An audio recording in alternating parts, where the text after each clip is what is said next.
The year is 1980. 1980. You're recording Days Gone By. What was that experience like, recording way back then and all that? Boy, I had no idea what I was doing. I just kind of stepped off the ledge and leaped in with all my clothes on that one. There was a place in Dallas we could get them pressed, so we knew, or in Fort Worth, so we knew if we could get it recorded in quality fashion, then we could get an album put out. And so there was a fella here in Stillwater named Mike Hufford that had a studio, and he was willing to work with the musicians because he knew we couldn't afford a lot. So he would charge us a little bit and let us come record when we had some money, and he'd keep the tapes on file and keep all the settings so he could make it sound right.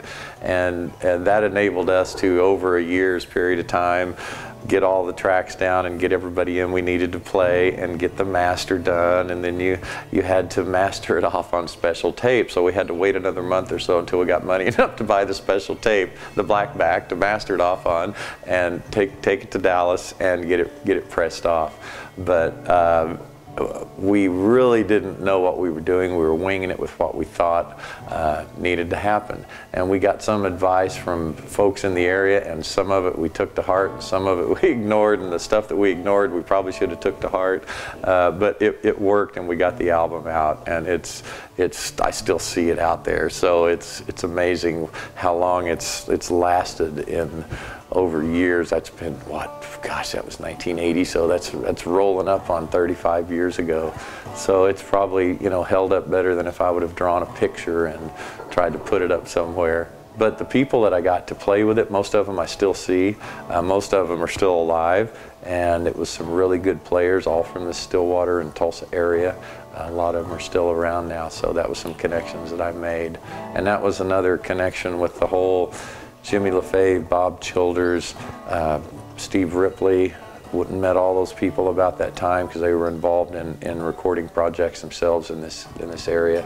And Steve was the one that convinced us to do original material if we were ever going to go in the studio, that's what we needed to be doing. So we took his advice the second time around. We were in the studio and did original material. And it was a collection of songs that I'd written since I'd started when I was 15 up to that point, and I was about 23 years old at that point, I think, when we put the album out. So it was, since then it's been about every year or every 2 years I'll release, but that one was a collection of a bunch of stuff that pretty much everything I'd written, Sally got written during the recording of the album, so that was one of those weird deals that just happened to get on there. That was a song I was really glad got on the album. So shot the cover down in Horse Thieves Canyon. That was another good memory. It's still there. The guy that owns the bar that I used to play at, called the Bar Ditch in town, owned Horse Thieves Canyon. So we went down in there and shot the photo for the album. So I'd like to thank Ben for that. We snuck on his property that day. Thanks, Ben.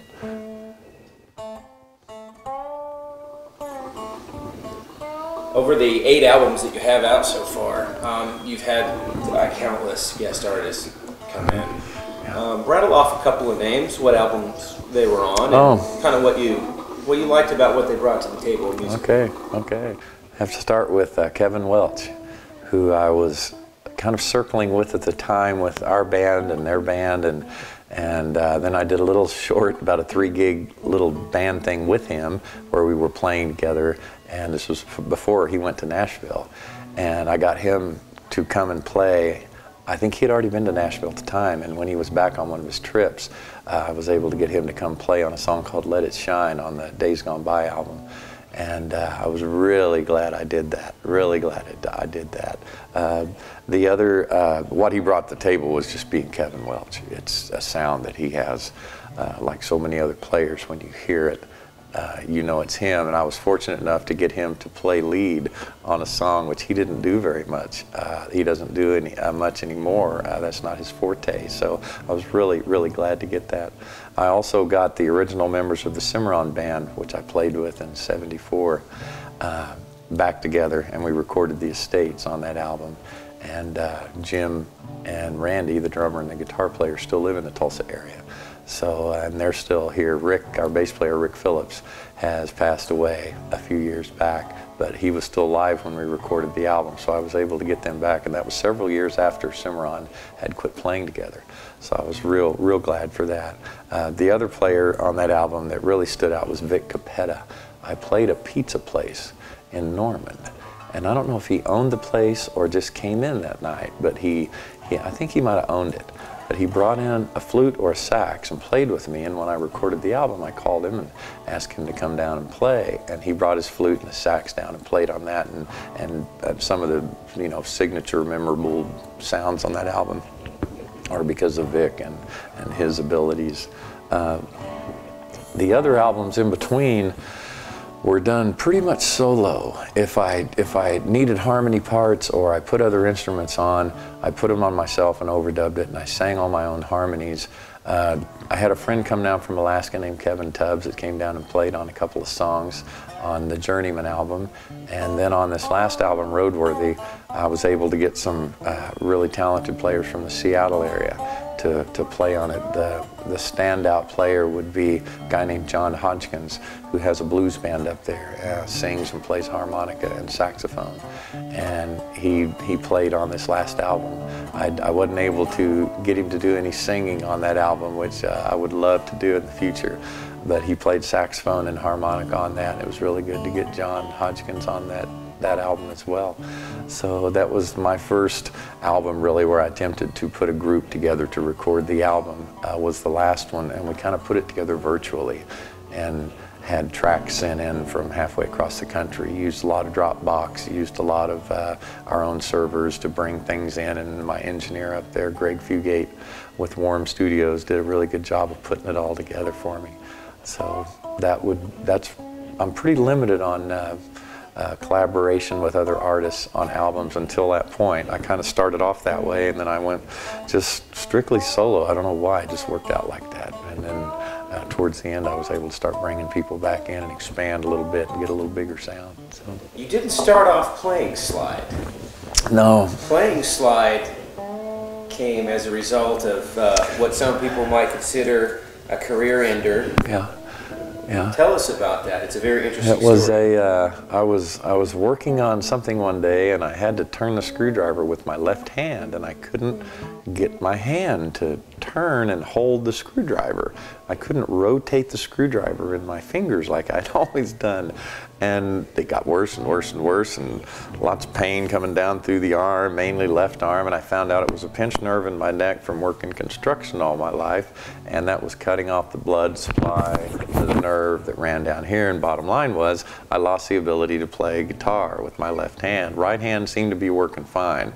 I had a little shaking troubles and grip troubles, but I could still, do what I needed to do. But I totally lost the ability to make a G chord, which is the center of any picking that on acoustic guitar you're going to do.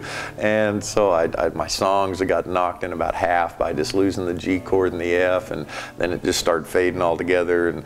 And when I got so frustrated about not being able to play guitar anymore, I went to the internet and looked up a dobro tuning and tuned my guitar like a dobro, put on a slide, and said, well, I can still move my arm like this, that's not a problem. And I wrote one of the best little tunes I've ever written called Red Dirt Shoes, which kind of, I wouldn't have come close to writing that song if it hadn't been for the hurt arm and all that. So it was an opportunity, not a problem in the end, but it sure was frustrating while I was going through it. That was one of those lessons that you learn. So then in the long haul, my hand came back. I taught myself to play guitar with different muscles or nerves or whatever I had to do, but somehow the fingers were able to get back where they needed to, and it was like learning how to play all over again.